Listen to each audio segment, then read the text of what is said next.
Hello सबैलाई। आज चाहिँ हामी चिकनको अचार बनाउन गइरहेको छौँ है। पहिला चाहिँ हामीले अब चिकनको सानो सानो पिस गरेर चिकनलाई त्यहाँबाट यसमा नुन र हर्दी हालेर मजाले यसलाई हामीले मजाले मोलेर एकछिन केही बेरको लागि राखेर फेरि अब यसलाई हामी फ्राई गर्नु आँटेको छौँ। देख्नुहुँदैछ होला यो तेललाई पहिला आगोमा है, तपाईँले जेमा पनि बनाउन सक्नुहुन्छ। हाम्रो चाहिँ अब नेचुरल राम्रो हुन्छ भनेर हामीले चाहिँ आगोमा पहिला तेल खर्याएर, तपाईँले रिफाइन पनि युज गर्न सक्नुहुन्छ तेलमा र खाने तेल पनि युज गर्न सक्नुहुन्छ। खर्याएर यसमा चिकन फ्राईको लागि हामीले राखिसक्यौँ। अब फ्राईको लागि राखेर हामी एकछिन अब यसलाई वेट गर्छौँ। एकछिन चिकन अब अलिक फ्राई हुनु टाइम लाग्छ र त्यही भएर एकछिन हामी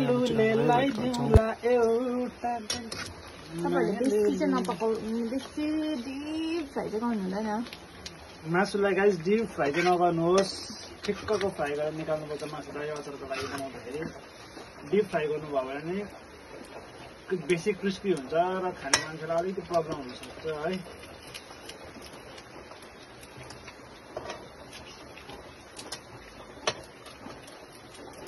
गाइस यो अचारमा हाल्नुको लागि यो जिन्जर है, त्यहाँबाट यो गार्लिक यहाँ हुँदैछ। तपाईँहरूले अब स्वाद अनुसार हाल्नु सक्नुहुन्छ। तपाईँहरू कतिसम्म खानु सक्नुहुन्छ। बेसी हाल्नु भयो भने फेरि जिन्जर बेसी भयो भने तितो हुन्छ है, त्यो हिसाबले अब लिमिटेड हाल्नु होला। गाइस त्यहाँबाट अब यो फ्राई भएर फेरि मासु पनि हालेर फेरि योमा हामीले अब यसलाई मजाले मिक्स गर्नुपर्छ। हाल्नु मसला जस्तो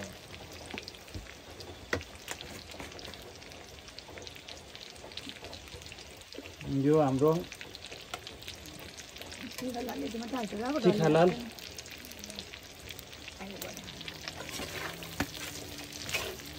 तिखालाल पनि तपाईँहरूले अब स्वाद अनुसार तपाईँहरूलाई कतिको कलर चाहिन्छ, कतिको उयो चाहिन्छ त्यो अनुसारले हाल्नु होला। तिखालाल पनि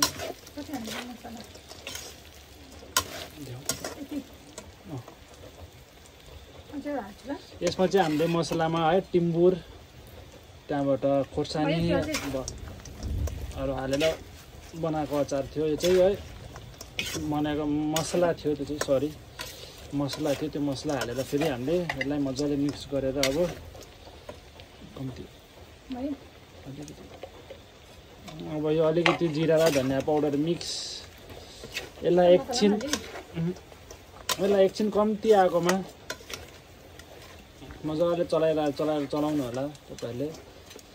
र यसको लागि अलिकति सोया सस अलिकति होला